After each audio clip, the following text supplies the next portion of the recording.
Good morning, Elle. I'm so happy to have you here on the Magic of Cozy's podcast. Thank you so much for having me. I You're really appreciate it. welcome. You're welcome. All right, let's get right into it. So, Okay. can you can you tell us about your journey into writing paranormal cozy mysteries?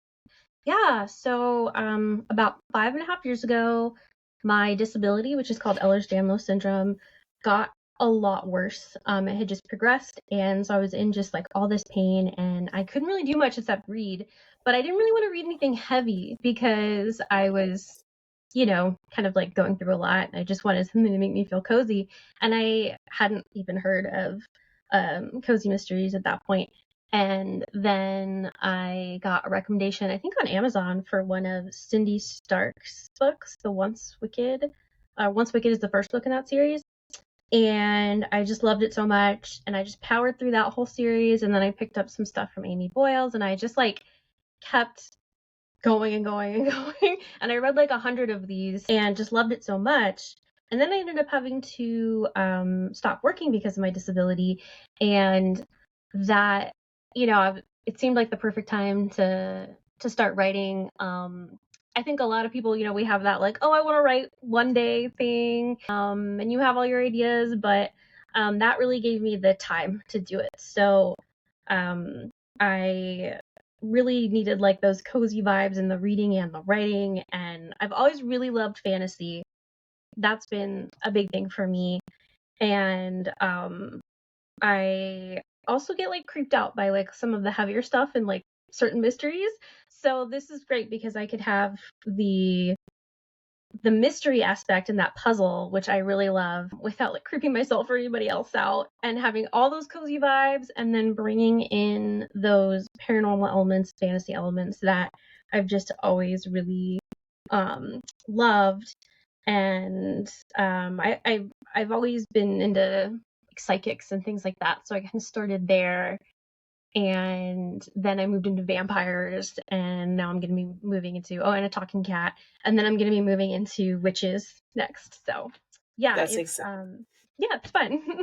Yeah. So I started to read your vampire series. I think I have the first three on my e-reader. I read the first one, and it's my first vampire like cozy. And I've read a lot of which Amy Boyle is actually our first guest on the podcast. Oh, But I really love the vampire. I mean, I love vampires.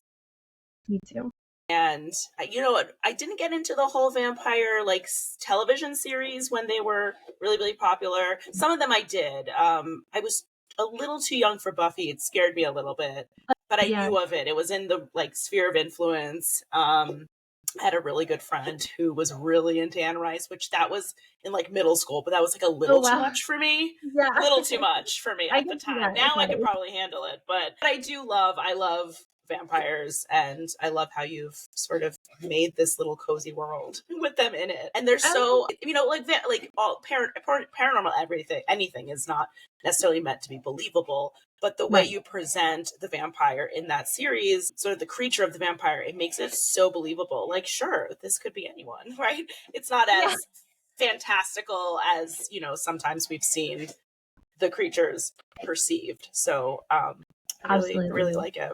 I think, yeah, for me with that series, because I wanted the main character to have the same disability that I have, just to give a little more visibility to it.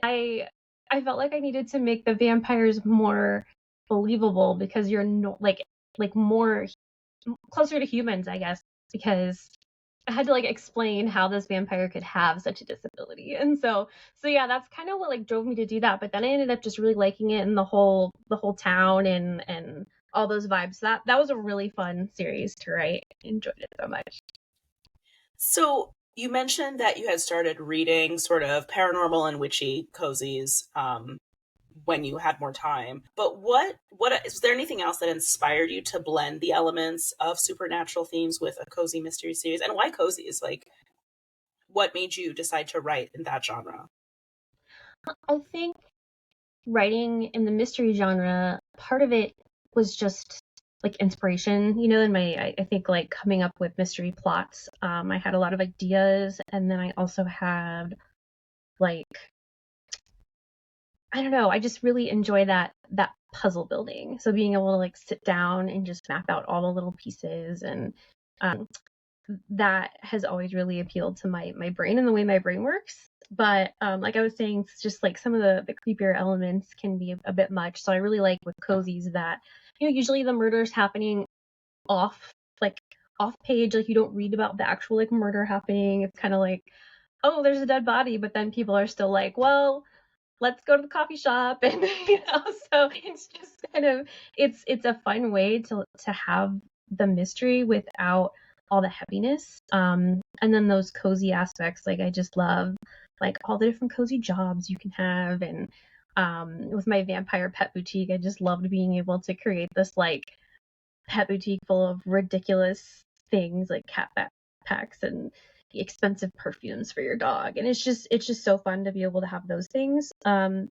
then for the like supernatural aspects, yeah, I've been reading and watching supernatural stuff since I was little. I was super into Harry Potter back in the day and all that stuff.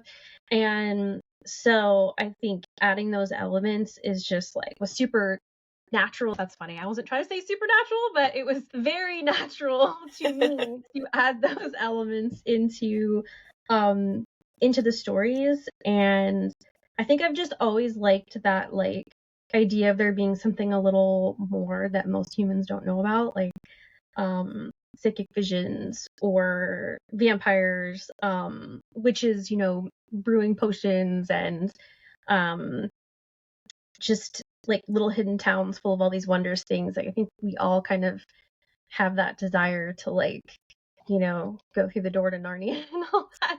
For So it's sure. just really fun to like bring all those things I love together. Town in which you set your books in, are they real towns? Are they inspired? What is your approach to world building and making it a believable town if it's not already a real town? Yeah, when it comes to towns, I have created all of them. So, Prickly Pear, Arizona, that one I just completely made that up, but I based it on kind of a combination of like Taos and Tucson.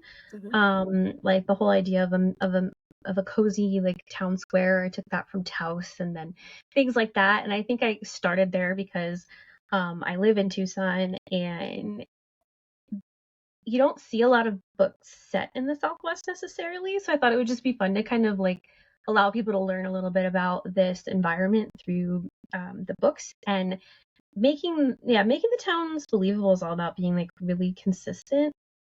Um, you know, make your own little map so you know where everything is, you know, and just be really really consistent with all the ideas with your world building.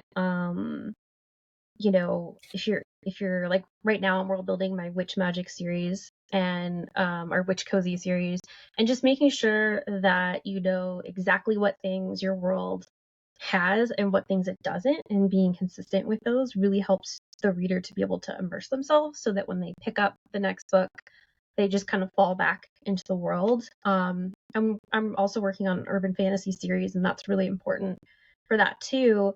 And I think as the author, you have to keep like really good notes, and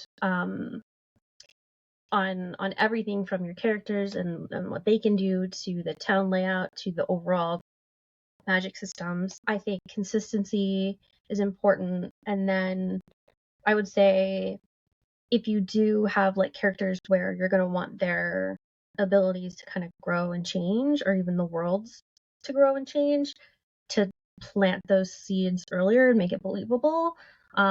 So in my psychic series, the Prickly Pear Psychic Mysteries, the main character, her name is Alara, and I sort of established early on that she was more powerful than um, other psychics. And then I also have like a prophecy about her so that as her powers are growing, it's not like I'm just kind of throwing new stuff at her. And so I think that is kind of important as you're building your characters. Um, and then right now I'm actually doing something kind of fun for world building with my Witch Cozy series, where in my newsletter I'm doing this like series of surveys, because I would sometimes do like name a character surveys kind of randomly, and people would always be really excited about it. And so I decided to just like do a few of these surveys, and people are really loving it. And what I'm doing is giving options on things like what kind of supernaturals will the world have, like fairies and shifters and witches, and what will this magical bookstore that the character's gonna own be called, and just things like that, some of the setting things to give people input. And I think that's just been really fun. It's been fun to see some of the things that people are choosing that are not what I thought they would choose, or whatever. But I'm doing most of the world building with that myself, and just you have to really think through how all the mechanics work and why they make sense, I think. So Yeah. yeah. I am actually on that mailing list and I have been participating, and I thought that was such a cool concept. And it was fun to see the results too, see what people chose. And Yeah. yeah, I thought that was really fun. It's a great way to engage the readers. I think that really, especially in the cozy mystery genre, I think we're small and we're niche and we're close. I think, authors really make themselves available to the readers, and there's a lot of opportunity to really connect with the readers and with authors as a reader. And so having that opportunity was a lot of fun as a reader for myself. And also, you're talking about like making a map for yourself with your Mhm. towns.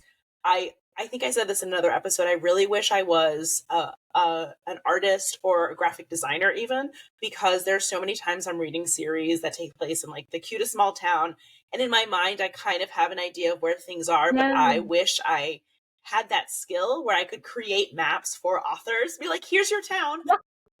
I think it'd be a fun feature in a book. So throwing that out there for anyone listening.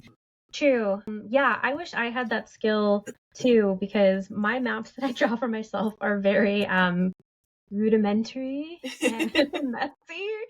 So I wish that I had those skills. I know of one cozy author, Elle Hartford, who puts a map in her book and books, and it's so cute to be able to see where everything is. So that would be really cool. And I think what you were saying earlier about the cozy genre being niche and small and close, I think that's so true, and that's why I really enjoy it. Like I get lots of replies to my newsletter, and I have like a lot of like regulars, I call them, who I email with, and then I get replies from other people, and I always try to get back. It takes me a while sometimes, but I always try to get back to everybody and really form those relationships. And it's the same with the authors too. We all talk to each other, and I think it's just such a great community. Love it. Yeah, it is. It's great. So what advice would you give to an aspiring author who's interested in writing paranormal cozy mysteries? Yeah, I made a list, so I wouldn't forget anything. So I think the first thing is to write something that will really bring you joy. It's so fun writing cozies, and you want your book to kind of spark joy and warm and fuzzies for you, because if it's not something that you're really wanting to write, then it's hard to stay passionate about it. And um, especially I think your first series, just like make sure you love everything about it. And then I would say, give readers something that they want to come back to. So, if you're funny or your characters are snarky, if you can have like an ongoing kind of mystery where you have like the mystery that gets 100% resolved in the book, but then you have like the continuing mystery of like what happened to someone's mom or something like that that kind of plays out. I think that um, readers really enjoy that, and I think it's fun as an author too.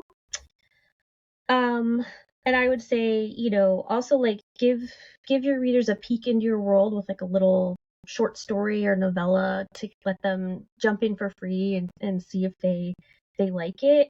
Um, and reading a lot reading a lot of cozies and just being really familiar with the genre.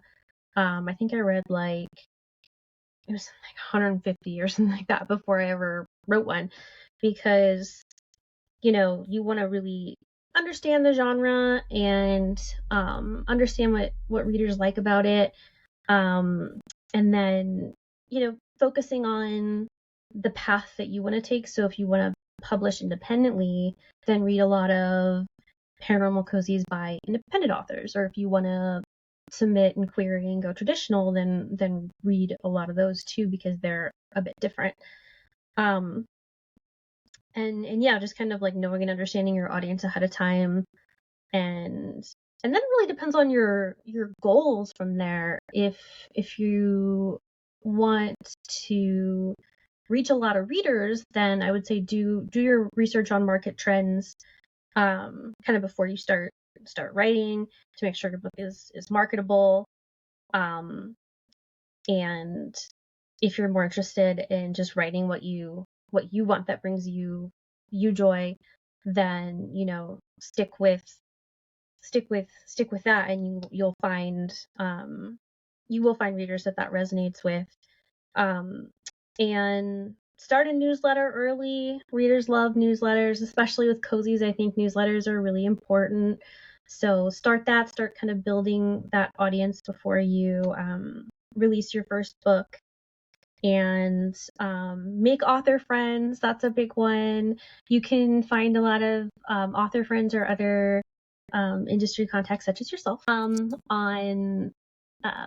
Facebook and Instagram in particular. I think Instagram is really great. I think there's a lot of really good cozy authors on there who help each other out, and you can make a lot of connections that way. But having author friends to kind of guide you is really really important, but also just fun. It's just fun to have connections with people who love what you love, because maybe your family doesn't exactly get it, but these authors will. And just kind of focus on developing your world and getting a few books out there, and just letting that build before you start like really pushing your marketing, and um, make those contacts, do all those things, and then you'll find your readers that way, for sure. And I think, as we were talking about earlier, the cozy community is so small and niche, and just connecting with readers is so important. And just if you enjoy doing that, there are lots of ways, and Facebook groups and your newsletter, and ways you can connect, that the readers really enjoy, but that are also really fulfilling as the author. So I think being a part of the community is important and fun. That's some great advice. It's so thorough. Thank you. So we're going to switch gears a little bit. What is your definition of magic? So I would say any sort of ability that manipulates the world in a way that like defies physics and science as we kind of know it and understand it. Anything from a psychic vision to a ghost to an animal shifter, or spells. I think things that shouldn't be possible, but that so many of us want to be possible. Things that open up possibilities. And if we could know the future or talk to a deceased loved one, that would make us feel like life is less scary. Like if you thought there was a chance your grandma would come back as a ghost, or that you might be able to know what the future holds, that can make that unknown a little less scary. Or if you can use a wand to load the dishwasher, that makes life easier. Or maybe you don't need a dishwasher. If you can fly, then you can just have fun with flying, but it could also be useful in an emergency or whatever. And I just think like all those little things that shouldn't be possible, they can make life easier, more palatable, or less scary. And I think, we all kind of wish for those things, but I also think there's that like level of like whimsy, like just like that little fun aspect that can just make people smile. And yeah, I think that that for me is the real magic, is kind of like how it makes us feel. Yes. Well, that's great. And you mentioned a couple of abilities. So, if you could have a magical power or ability, what would it be and why? So I think my biggest one would be like healing magic. I've always thought that that would be such a good way to give back and to help others. But also, I think it interests me because of my own disability. If I could magically alleviate some of my chronic pain, that would be amazing. So it's kind of selfish, but also, I think, just like being a healer and bringing like peace and healing to others would be very fulfilling. And I think for me, any type of magical power that I have would need to be on the benevolent side.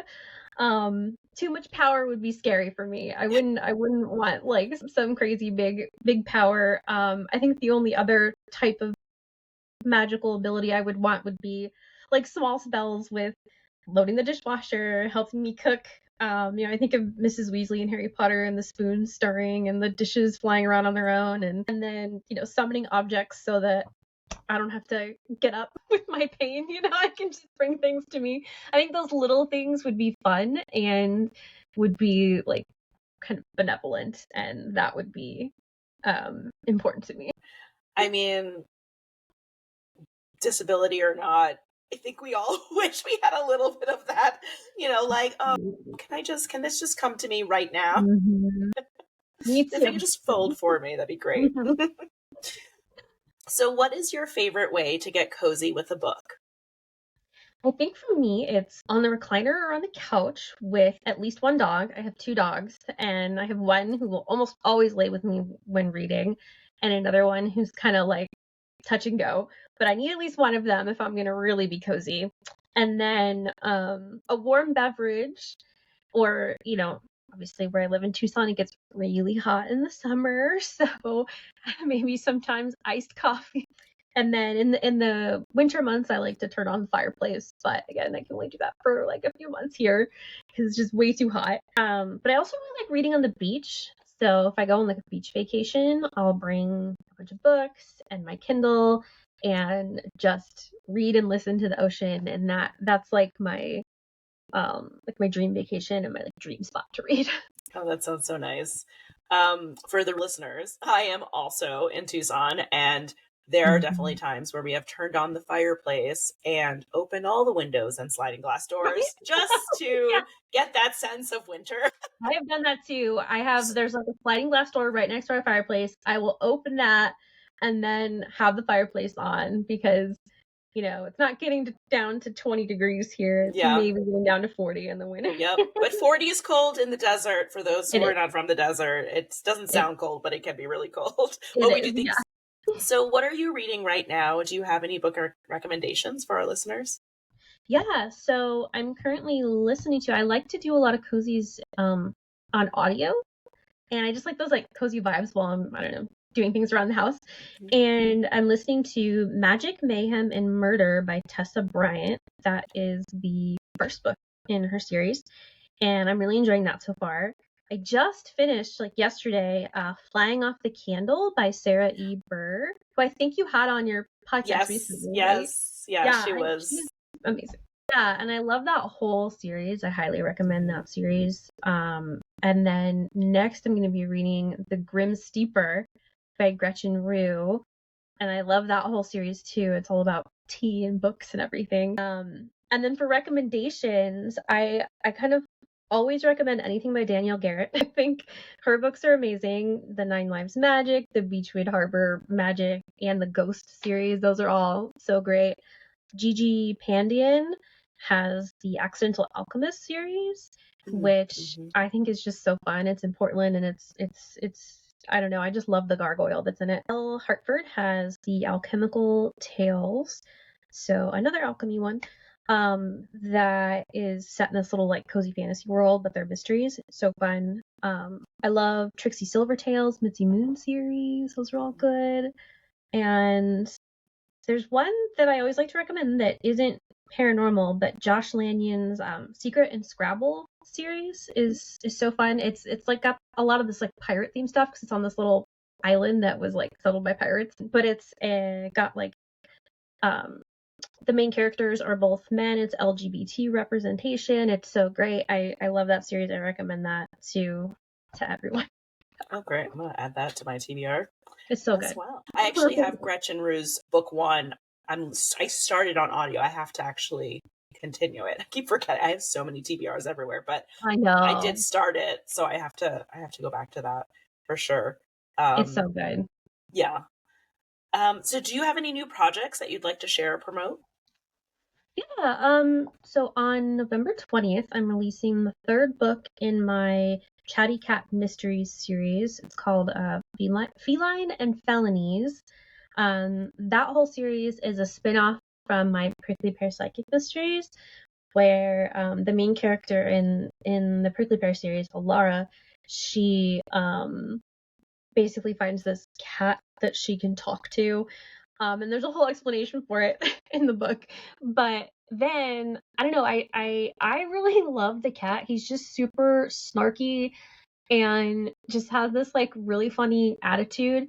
And a bunch of other people were telling me how much they loved him, and I just got this idea to write these mysteries where he's the main character. He's solving the mysteries, and then his human family of psychics who can hear him are like helping. They're like his little cozy Oh, that's sidekicks. awesome. Yeah, it's super fun. And then that witch series that I'm working on is going to be the Spellbooked series. And that one, I just want to say, if people are interested in the surveys, I'm still going to be doing more, and they can get on my newsletter and participate in those, because those are really fun, and I'm anticipating that first book will come out in 2025. So Oh, great. And that's that's actually really a where I great am. segue into how can listeners find you? So my newsletter is kind of the main way I communicate with everyone, and I do that once a week, and you can sign up for that on my website, which is lburkeauthor.com. I also am on Facebook at facebook.com/Elle Wren Burke, and then I'm on Instagram at ellwrenburke.author. So those are the main ways to connect with me. Okay, great. Well, thank you so much for being on the podcast. And this actually comes out, believe it's the 30th of October. So happy Halloween. And we'll talk soon. Yeah, thank you so much for having me. You're welcome.